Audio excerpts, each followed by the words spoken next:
Good morning, everyone. I hope you are. Good morning? It's friggin' 3 o'clock in the afternoon. Good afternoon, everyone, and welcome to video 2 of 2.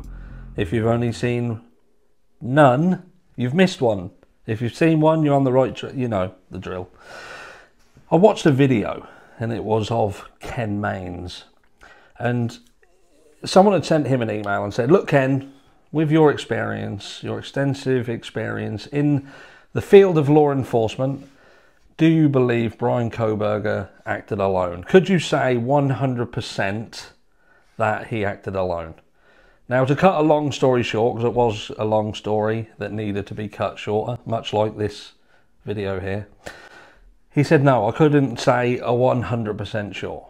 Because I could even not be 100% sure if I turned around and said I'm breathing oxygen when I go outside, because of the nuances and the caveats to what is in what we know as oxygen.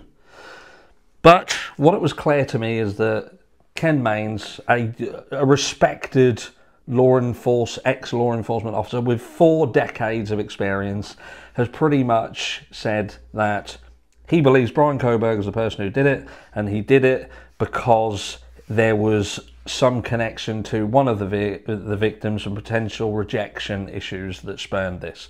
And he's basing that on his years and years of looking at many, many different crimes, and I respect that entirely. And he is certainly in a better place to be able to say, I believe this is what happened, than me. But I do have issues. And this is what I'm going to say.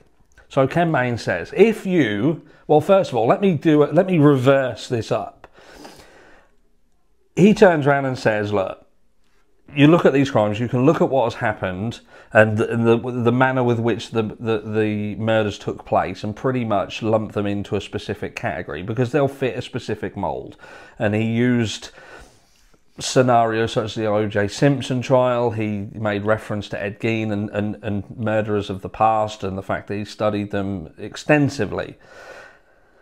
And he made a comment, and it was, look, these students weren't involved in narcotics. So that was one point that was made, and I just want to bring it up, that how do we know that they're not involved in narcotics? Now, on that, I can say something 100% and not say something 100% sort of mindset. I cannot say 100% that these students, these victims, were involved in narcotics. I can't say that 100%. But what I can say 100% is that people claiming to have been to this property and known these students and been around them says that they were involved in narcotics. That is something that I can say has 100% been said. I can also say that at least one of the victims had a parent that was involved in narcotics. And I can 100% say that at least one of the parents was involved in narcotics distribution of high volume. Not high echelons of volume, I mean fairly high volume, enough to piss someone off if it goes wrong. Now, Ken Mains basically turned around and said, look, the method with which these crimes happened is an indicator of what it wasn't involved. He said, if someone had turned around and said to me that what can I say? It weren't a knife crime, it was a gun crime, I would have believed that this could have been drug related.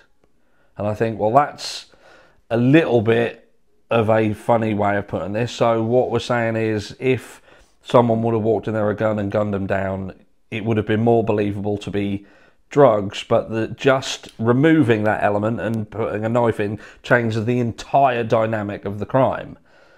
And I wonder if that's a dangerous thing to do. And I wonder whether, when we see screw-ups in law enforcement and when they do get it wrong, and when people are wrongfully convicted, or there is this biased nature of certain investigations, or wrongful exemption of certain elements of a case, that is done based on that, based on their assumption that things fall into certain categories for the most part.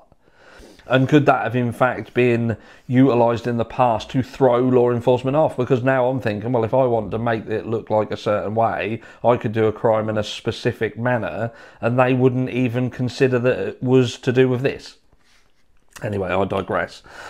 Do you see my point though? With the Idaho 4 case, does the methodology of the crime truly mean that you can heavily exempt the likelihood of it being involved in narcotics? Because at the moment, from what we've heard and everything that and look, what I will say is we don't have all of the information. We certainly don't.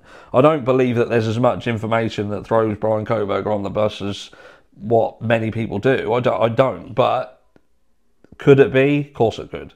Of course it could, 100%. There could be a mountain of evidence stacked up against him. My only thought process is, if he knew he was fucked, he'd know he was fucked. Why fight it? Plea bargain, whatever. If you knew you was fucked and you have been studying it and you pretty much know how this is going to end up, would you still try and fight it? I don't know, because I'm not in that position and I never will be.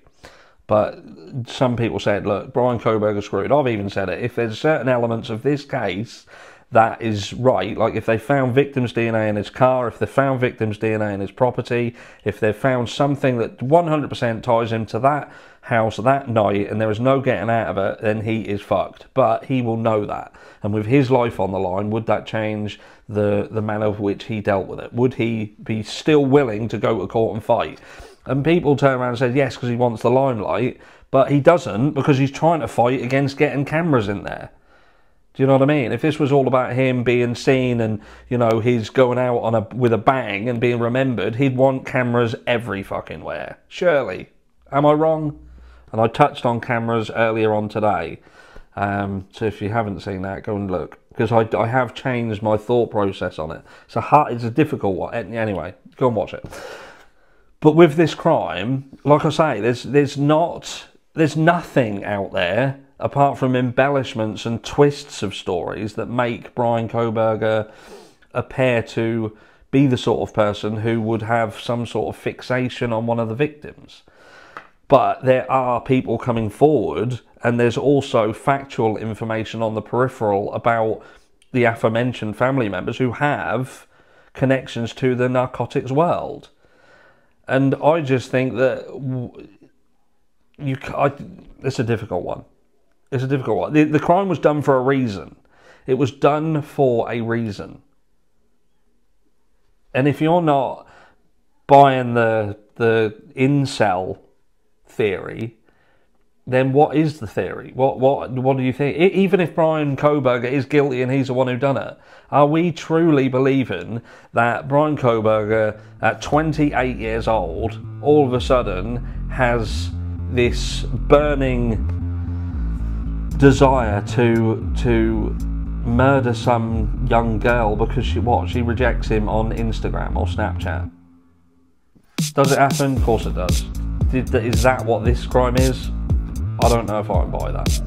Let me know what you think, and I'll catch you all on the next one.